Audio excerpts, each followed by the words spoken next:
Yeah, man, the friend zone is brutal. After high school, your grown ass shouldn't be in a friend zone, but if you in one, it's brutal. Now, the messed up part about it is if you look like Tom Welling or Damson Idris, you'll find yourself on the other side of the friend zone, which you might have a girlfriend and you might be cool with a whole lot of girls, homegirls, and they want you as a boyfriend, right? But we don't look like Tom Welling or Damson Idris. Even when I was skinny, I ain't never looked like Denzel. You know what I'm talking about? Now, the messed up part about the friend zone is a lot of times you don't even try to get in a friend zone. You know what I mean? Sometimes you might hang out with a girl at college, whatever the case may be, and men are logical. You start hanging out with them, texting them all day and all night, so you start forming a bond with them, right?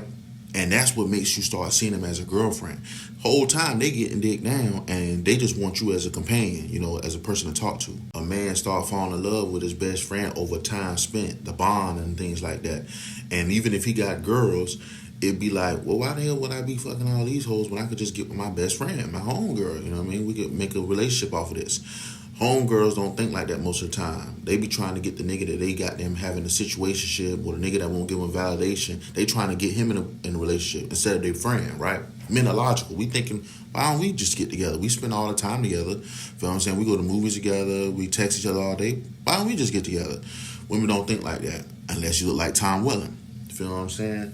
And if a nigga texts you at night, like, on some fucking shit, like, let me smash, it's because you a freak and you always tell him about you getting fucked and shit like that. So he be like, man, fuck all that. You feel what I'm saying? He just be like, man, we ain't gonna never date, so I might as well try to crack. You know what I'm talking about?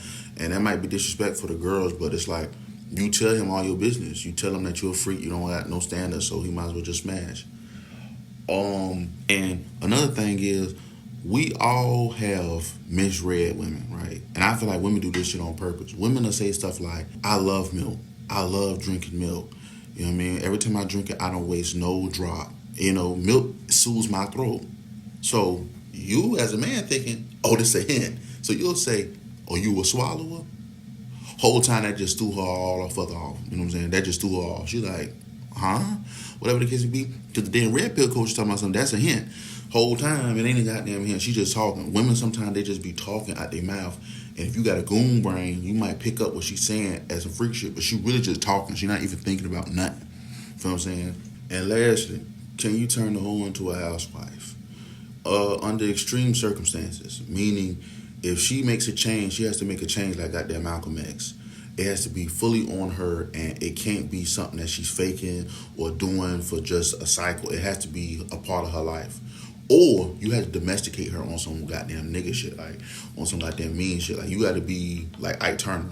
That's the only way you could turn a hoe into a housewife. When Cardi B went with Stephon Diggs and was getting fucked while she was pregnant and all that type of shit, bragging on the internet, that one surprised me because Cardi B, before she got done with Offset, she was like she was getting bored and stuff. And then y'all say, oh, Offset, he's a cheater. Bro, you a S worker, bro. The stuff you talk about, that's the only type of nigga you're going to ever get that will marry you is a nigga like Offset. That's your goal. And even if you try to get like a white man that's wealthy, okay, he be cheating on you on the side anyway. He just give you money. I told sisters, man, white man be cheating on you too. The wealthy white man that treat you nice and spoil you and shit, he cheat on you too. You know what I heard women say? So, he get the money up or whatever the case may be. So why can't Offset do the same thing? Why can't a black man do the same thing? He literally could just cheat on you and just give you money and treat you nice or whatever the case may be and have his women on the side. You let a white man do it. Oh, but all of a sudden it's a black man. You know what I mean? That's what I'm talking about. So, first of all, that's your type, man. That's what you're going to get. You're not going to get an honorable, respectful man that's going to treat you right, bro. You're a whore, bro. It's not even trying to be mean or incel or red pill. It's literally the facts of life. You have to get what you are. Like, I'm a fat fuck. I'm not going to be able to get a model, you know what I'm saying, like that, until you blow up, unless you blow up while you fat or you lose weight and blow up. It don't matter, bro. You just not going to get no fucking model, bro. Like, it's the black pill, man.